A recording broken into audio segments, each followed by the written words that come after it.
எல்லோருக்கும் வணக்கம் நண்பர்களே. ஒரு குழந்தை மனசு கொண்டவங்களை தனியாக விட்டுட்டு போனால் கிறுக்கு போய என்ன பண்ணி வச்சிருப்பானே தெரியலையே அப்படின்ற மாதிரி நம்ம மனசு பதச்சு போயிடும்.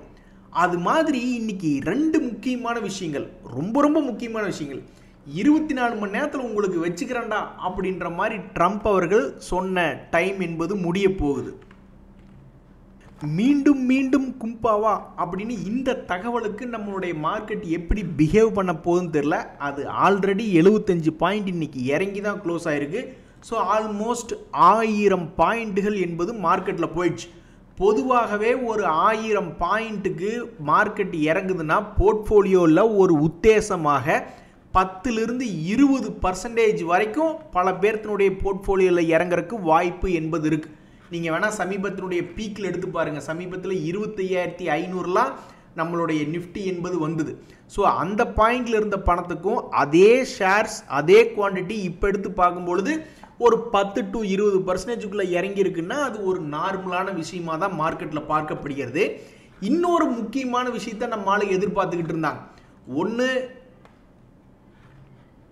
தலையில் கதர்கடை துண்டை போட்டு விட்ட மாதிரி இவர் ஏதாவது ட்ரம்ப் அவர்கள் நம்மளுக்கு பண்ணி விடுவாரா அப்படின்ற ஒரு விஷயம் இப்போ வரைக்கும் எதுவும் வரல. ஸோ 24 ஹவர்ஸ் டெட்லைன் நோக்கி நம்ம போய்கிட்டு இருக்கோம். இன்னொரு மிக முக்கியமான தகவல் நம்ம என்ன எதிர்பார்த்துக்கிட்டு இருந்தோம்னா, ஆர்பிஐனுடைய இன்ட்ரெஸ்ட் ரேட் இது குறையுமா, அவங்க நம்மளுடைய பொருளாதாரத்துக்குள்ள பணம் ஏதாவது குறைவான வட்டிக்கு பணத்தை புழக்க விடுவாங்களா அப்படின்ற மாதிரி பார்த்து கொண்டிருந்த நேரத்திலே அதில் எந்த விதமான சேஞ்சஸும் வரல. ஸோ இது என்னன்னா எதை குறிக்குதுன்னா, எச்சரிக்கையாக எல்லாரும் வாட்ச் பண்ணுறாங்க. ட்ரம்ப் அவர்கள் ஆடி முடிக்கட்டும், அவருடைய விளையாட்டுகள் என்னென்ன அப்படின்றத பார்த்துட்டு ஒரு 2-3 மாதம் கழிச்சு கூட இன்ட்ரெஸ்ட் ரேட்டை ஏற்றுறதோ இறக்குறதோ ஏதோ ஒன்று பண்ணிக்கலாம். ஸோ மார்க்கெட் எல்லாமே ஒரே லைனுக்கு அலைன் ஆகட்டும் அப்படின்னு நம்ம பொறுமையாக இருந்து விட்ட காரணத்தினாலே 2 விஷயங்கள் எதிர்பார்த்து ரெண்டுமே இன்னைக்கு நம்மளுடைய மார்க்கெட்டுக்கு ஃபேவராக நடக்கல. ஒன்று ஆர்பிஐ, இன்னொன்று அந்த 24 ஹவர்ஸ் டெட்லைன் என்பது நம்மளுக்கு இன்னும் வந்து சேரல. ஸோ அதனால் இன்றைக்கி மார்க்கெட்டு பாவம் 75 பாயிண்ட் இறங்கி போச்சு. இன்றைக்கி சத்தியமாக சொல்கிறேன், போர்ட்ஃபோலியோவில் ஒரு மகிழ்ச்சியே இல்லை. உங்கள் எல்லாத்துக்கும் மகிழ்ச்சி இருந்ததுன்னா உண்மையிலேயே நீங்கள் கிங்கு தான் இன்றைக்கி மார்க்கெட்டில். நண்பர்களே, ஒரு மிக முக்கியமான தகவல், அதாவது இதுக்கு முன்னாடியே பல பேர் ரைட்ஸ் இஷ்யூ என்ன, ரைட்ஸ் என்டைட்டில்மெண்ட், ஃப்ரீயாக கிடைக்கக்கூடிய ரைட்ஸ் என்டைட்டில்மெண்ட் என்ன அப்படின்றது தெரியாமல் அது வேஸ்ட்டாக லேப்ஸ் ஆக விட்டுறாங்க. அதே மாதிரி இந்த ஐநாக்ஸ் விண்டில் வச்சுருந்தவங்களுக்கு அது ஒரு ரேஷியோ போட்டு ஐநாக்ஸ் விண்ட் ரைட்ஸ் என்டைட்டில்மெண்ட் அப்படின்றது கொடுத்துருப்பாங்க. அது ஒன்றா மார்க்கெட்டில் ஒரு குறிப்பிட்ட தேதி இந்த ஆகஸ்ட் மாதத்துலேயே முடிஞ்சிடும். அந்த தேதிக்குள்ளே விற்று விடணும் அல்லது பேங்க் மூலியமாக அதை கன்வெர்ட் பண்ணணும்.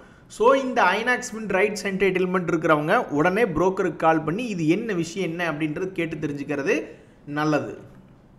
அதாவது ஒருத்தன் தொழில் ஆரம்பிக்கிறதுக்கு ஒரு குடும்பத்தில் பார்க்குறாங்க, மாமியாருக்கு அதிர்ஷ்டம் அதிகமாக மருமகளுக்கு அதிர்ஷ்டம் அதிகமானு ஒருத்தன் ஒரு விஷயத்தை தொழில் தொடங்குறதுக்கு முன்னாடி அதில் அந்த வீட்டில் போய் கணக்கெடுக்க பார்த்துருக்கான். கடைசியில் என்ன ஆச்சுன்னு தெரில, அவனை வீட்டை விட்டு துரத்தி விட்டாங்க போல். கோயிலாக அப்படின்னு வீட்டை விட்டு துரத்தி விட்டதுனால சுற்றிக்கிட்டு இருந்திருக்கான், சாமியார் ஆகிட்டான் போல். அது மாதிரி தேவையில்லாத விஷயங்களில் மூக்க நுழைக்கிறது தப்பு, கம்பேர் பண்ணி பார்க்கறது தப்பு அப்படின்ற மாதிரி அதிர்ஷ்டத்தை வச்சு என்ன இருக்குது, கிடைக்கிறது கிடைக்கும், கிடைக்காது அப்படின்ற மாதிரி, வேண்டும் என்பார் கிடைக்காது, வேண்டாம் என்பார் கிடைத்து விடும் அப்படின்ற மாதிரி இந்த power grid infrastructure investment trust நிறைய பேர் இறங்கிக்கிட்டு இருந்தப்ப அவன் 76லாம் போனான். என்னடா அவன் 76லாம் போய்கிட்டு இருக்கான், அப்போ அதனுடைய டிவிடெண்ட் ஈல்டெல்லாம் கிட்டத்தட்ட 14% தாண்டி போய்கிட்டு இருந்தது. கிட்டத்தட்ட 14-15% டிவிடெண்ட் ஈல்டு என்பது போயிட்டு இருந்தது. ஆனாலும் அந்த பங்கு தொடர்ந்து இறங்கிட்டு இருக்கே, ஒருவேளை 60 ரூபாய்க்கு இது போயிடுவானோ அப்படின்னு சொல்லிட்டு நிறைய பேர் வேண்டாம் அப்படின்ற மாதிரி நினச்சிட்டு இருந்திருப்பாங்க. திடீர்னு ஆர்பிஐ என்ன நினைச்சாங்கன்னு தெரியல, அவங்க இன்ட்ரெஸ்ட் ரேட் வட்டி விகிதத்தை குறைக்க ஆரம்பிச்சிட்டாங்க. அப்போ பேங்க்ல எஃப்டி நிறைய ஃபிக்ஸட் இன்ஸ்ட்ருமெண்ட் பாண்ட்ஸுக்கெல்லாம் வட்டி விகிதம் கம்மியாகுது அப்படின்னு தெரிஞ்ச உடனே மார்க்கெட்டில் இந்த பவர் கிரிட் இன்ஃப்ராஸ்ட்ரக்சர் இன்வெஸ்ட்மெண்ட் ட்ரஸ்ட்டை 76லேருந்து இப்போ 95 ரூபா அப்படின்னு மாற்றி வச்சுட்டாங்க. இப்போ என்ன ஆகும், நிறைய பேர் இதை வேணும் அப்படின்னு நினைப்பாங்க. ஆனால் என்னாச்சு, அந்த டிவிடெண்ட் ஈல்டு அப்படின்ற பர்சன்டேஜ் 15% பக்கத்தில் இருந்தது குறைஞ்சு இனி 12-13 மாறிடும். வாழ்க்கையே இப்படித்தாங்க, கெஞ்சினால் மிஞ்சும், மிஞ்சினால் கெஞ்சும் அப்படின்ற மாதிரி ஆயிப்போச்சு. நண்பர்களே, இன்னொரு மிக முக்கியமான தகவல், உங்களால் நம்ப முடியுதா, டிசிஎஸ் ஷேர் பிரைஸ் 52 வீக் லோவில் ட்ரேட் ஆகிட்டு இருக்கு. இந்த விலை சரிவு என்பது, அதுவும் முன்னணி கம்பெனியில் இருக்கக்கூடிய விலை சரிவு என்பது பலருக்கும் மனசை தொந்தரவு பண்ணுது. நான் இதுக்கு முன்னாடியெல்லாம் பார்த்துருக்கேன். இன்ஃபோசிஸ் அப்படின்ற ஒரு பங்கு, நான் டீலராக ஒர்க் பண்ண அந்த 2004, 2006, 2008 சமயங்களில் கூட இதே மாதிரி தான் அந்த இன்ஃபோசிஸ் அப்படின்ற பங்கு திடீர்னு சரிவடையும், அதுக்கப்புறம் கொஞ்ச நாள் கழிச்சு ஏறும். இப்படியே தான் அந்த காலத்திலேருந்தே நடந்துட்டு இருந்தது. இப்போ கூட சமீபத்தில் இந்த டிசிஎஸ் என்பது இதே மாதிரி 52 வீக் லோ 3000 வரைக்கும் போயிட்டு அப்புறம் ஏதோ ஒரு 3500 வரைக்கும் ரெக்கவரி ஆனால் இப்போ மறுபடியும் அந்த பங்கு என்பது கீழே போயிடுச்சு. இனி அடுத்தது இந்த டெப்த்தை அப்படியே கீழே இறக்கி காட்ட போகிறாங்களா, அல்லது சைட்வேஸ் பேட்டர்னில் திரும்பி மறுபடியும் 600 ரூபாய் ஏறுமா அல்லது 2500 வருமா என்ன அப்படின்றது தெரியல. எல்லாமே ட்ரம்ப் அவர்களுடைய கையில் தான் இருக்குது. அவர் விதிச்சிருக்கக்கூடிய 24 மணி நேரம் கெடுவுக்குள்ளே தான் இருக்குது. நண்பர்களே, இப்படி யோசிச்சு பாருங்களேன். இந்த மாதிரி வந்தால் கூட நம்மளுக்கு பாசிட்டிவ் தான். இப்போ ட்ரம்ப் அவர்கள் இந்தியா நம்மளுக்கு பயங்கரமான பதிலடி தர்றாங்க, நம்ம ரஷ்யாவினுடைய ஆயிலை பற்றி பேசிகிட்டு இருக்கோம்.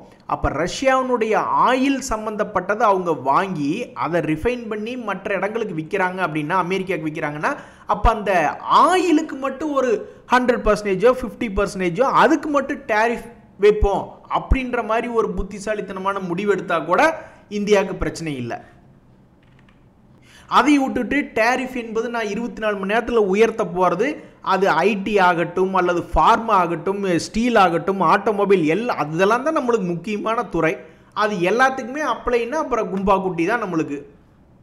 நடிகர் விஜய் சேதுபதி சொல்கிற மாதிரி ட்ரம்ப் அவர்களுடைய பேச்சுக்களும் அவருடைய உருவமும் மண்டைக்குள்ளே ஒரு மாதிரி ஓடிக்கிட்டே இருக்குது. இன்றைக்கி ராத்திரிக்குள்ளே மனுஷன் என்ன பண்ண போகிறாருன்னு தெரியல. நண்பர்களே, இன்னொரு மிக முக்கியமான தகவல், அதாவது ட்ரெண்ட் அப்படின்ற பங்கு சமீபத்தில் மிகப்பெரிய ஒரு ஆர்வத்துக்கு வந்தது மார்க்கெட்டுக்குள்ளே. ஏன்னா ஒரு பிக் கேண்டில் அப்படின்றது போட்டிருந்தான். அதுவும் ஒரு டாடா குரூப் பங்கு தான் ட்ரெண்ட் அப்படின்ற பங்கு.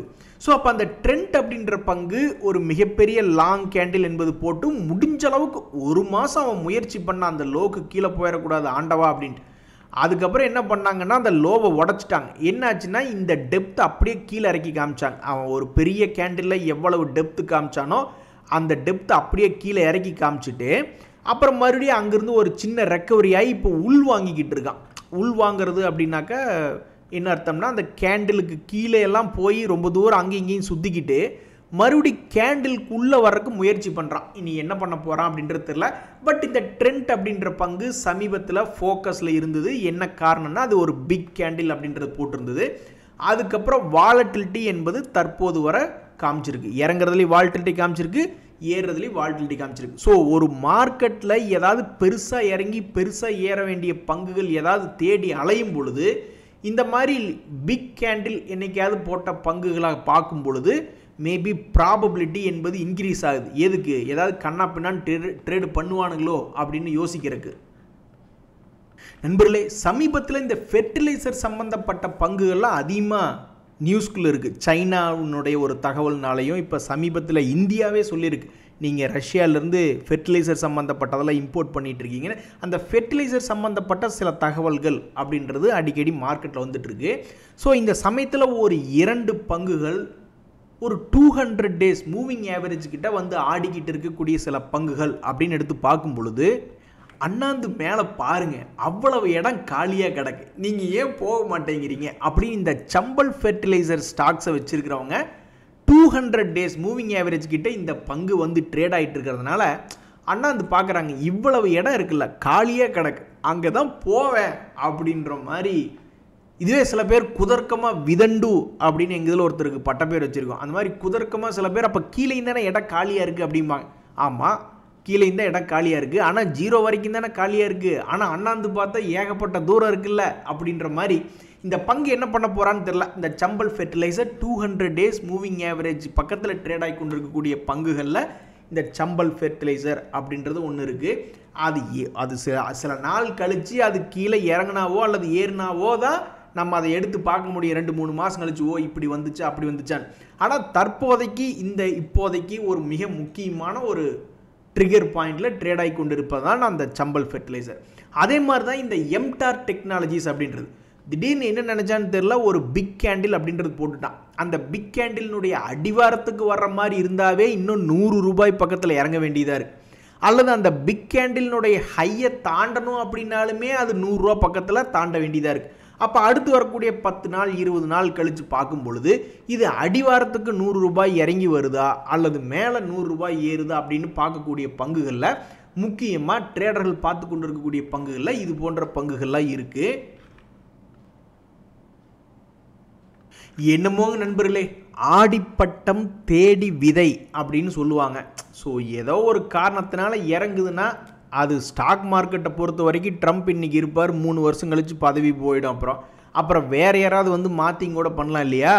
ஸோ மார்க்கெட்டை பொறுத்த வரைக்கும் கீழே இறங்குதுன்னா வாரன் பஃபட் அவர்கள் என்ன சொல்கிறாருன்னா, when there is a blood in the market, அதாவது நல்ல விலை நல்ல கம்பெனிகள் ரொம்பவுமே சரிவடைஞ்சு கிடக்கும் பொழுது அப்படின்ற மாதிரிலாம் அவர் மீன் பண்ணுறாரு.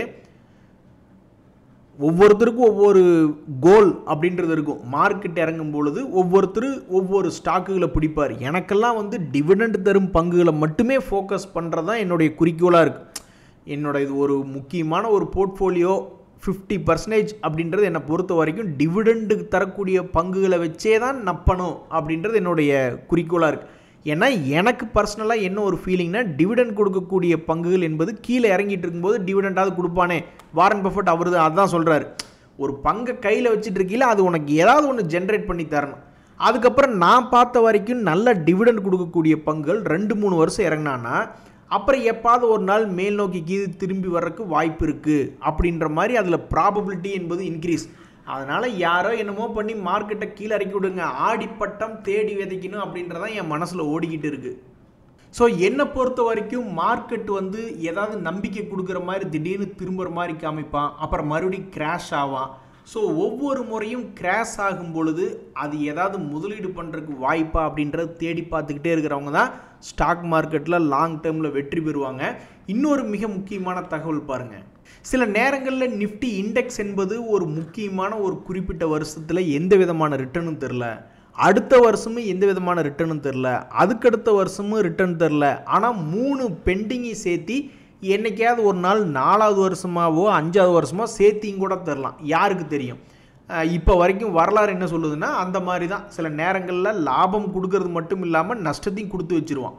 அதுக்கப்புறம் பார்த்தீங்கன்னா 4-5 வருஷம் கழித்து பார்த்தோம்னா அந்த வருஷத்தில் வர வேண்டிய நஷ்டத்தையும் சேர்த்தி ஒரே வருஷத்தில் 20-30% கூட ஏறிய சமயங்கள்லாம் உண்டு. ஸோ அதனால் என்னை பொறுத்த வரைக்கும் மார்க்கெட்டு இறங்குறது ஏறுறது எல்லாமே ஒரு வாய்ப்பாக தான் நான் பார்க்குறேன். இந்த சமயத்தில் வந்து ஃபாரினர்ஸ் இந்த குவார்ட்டரில் இன்க்ரீஸ் பண்ண பங்குகள், இந்த ப்ரீமியர் எனர்ஜிஸ் அப்படின்னு ஒரு பங்கு நண்பர்களே, அது சமீபத்தில் 800 ரூபாய் ரேஞ்சிலிருந்து 1100 ரூபாய்க்கெல்லாம் போயிட்டு மறுபடியும் கீழே ஒரு 10% இறங்கி கிடக்கக்கூடிய பங்கு. இந்த பங்கில் வந்து என்ன இருக்குன்னா, எஃப்ஐஎஸ் வந்து முதல்ல 2.95% ஹோல்டிங் வச்சுட்டு இருந்தவங்க லேட்டஸ்ட் டேட்டாவில் 4.38 அப்படின்ற மாதிரி காமிக்குது. அப்புறம் ஜேஎஸ்டபிள்யூ இன்ஃப்ரா அப்படின்றது 0.27% டிவிடெண்ட் கொடுக்கக்கூடிய பங்கு. அதுலேயுமே வந்து எஃப்ஐஎஸ்னுடைய ஹோல்டிங் பர்சன்டேஜ் என்பது தற்போது இன்க்ரீஸ் ஆன மாதிரி காமிக்குது. ஆனால் அந்த பங்கு ஆல்ரெடி உச்சத்தில் தான் இப்போ ட்ரேட் ஆகிட்டு இருக்கு இந்த வருஷம் 1 இயர் ஹை அப்படின்றதுல. அப்புறம் வாரி எனர்ஜிஸ் அப்படின்ற ஒரு பங்கு, அந்த பங்கு தற்போது அவனும் உச்சியில் தான் ட்ரேட் ஆகிட்டு இருக்கான். இதுலேயும் வந்து எஃப்ஐஎஸ்னுடைய ஹோல்டிங் பர்சன்டேஜ் முதல்ல இருந்தது விட தற்போது இன்க்ரீஸ் ஆகி தான் ட்ரேட் ஆகிட்டு இருக்கு. ஸ்விக்கி அப்படின்றது நிறைய பேருக்கு தெரிந்த கம்பெனி தான். அந்த கம்பெனி வந்து பார்த்தீங்கன்னாக்கா எஃப்ஐஎஸ்னுடைய ஹோல்டிங் பர்சன்டேஜ் 4.9லேருந்து 7.36 ட்ரேட் ஆகிட்டு இருக்கு. ஆனால் இவன் இன்னும் மண்ணை கவ்விய பங்காகவே உள்ளது. ஆல்மோஸ்ட் 52 வீக் லோ பக்கத்தில் தான் ட்ரேட் ஆகிட்டு இருக்கு. இதில் இன்னொரு மிக முக்கியமான விஷயம், ஜிஆர்எஸ்சின்னு ஒரு பங்கு, அதுலேயுமே வந்து முதலீட்டாளர்களை வந்து எஃப்ஐஎஸ் வந்து தங்களுடைய ஹோல்டிங் பர்சன்டேஜ் இன்க்ரீஸ் பண்ணியிருக்காங்க. அந்த காலத்துலலாம் என்ன சொல்லுவாங்கன்னா, நிறைய ரீட்டைலர்ஸ் வந்து நான் கால் எடுத்து வச்சேன் எனக்கு ராசி இல்லை அப்படின்ற மாதிரி பல ரீட்டைலர்ஸ் வந்து புலம்பிக்கிட்டு இருப்பாங்க. ஆனால் இப்போ பாருங்கள், எஃப்ஐஎஸ் வந்து காலடி எடுத்து வச்சுருக்காங்க. ஆனால் அவங்க காலடி எடுத்து வச்சதுக்கப்புறம் பார்த்தோம்னா சரிவடைஞ்சு கிடக்கு. ஒரு நண்பர் இதைத்தான் சொல்கிறாப்புல, இது ஒரு சகப்பிங்க, இந்த சகப்பிக்கிட்ட மாட்டிக்கிட்டு என் வாழ்க்கை ஒரே சகப்பாக இருக்குங்க அப்படின்னு சொல்லிட்டு கடந்த 1 மாதமாக இறங்கிட்டு இருக்கு. அவர் காலடி எடுத்து வச்சு தான் பாவம் அவருக்கு ஒரு 50,000 ரூபா மாட்டிகிட்டு இருக்கும் போல், மாட்டிக்கிச்சோ அப்படின்னு நினச்சிட்டு இருப்பார் போல். எஃப்ஐஎஸ் தான் அதில் காலடி எடுத்து வச்சு இந்த முறை இறக்கி விட்டாங்கன்னு நினைக்கிறேன்.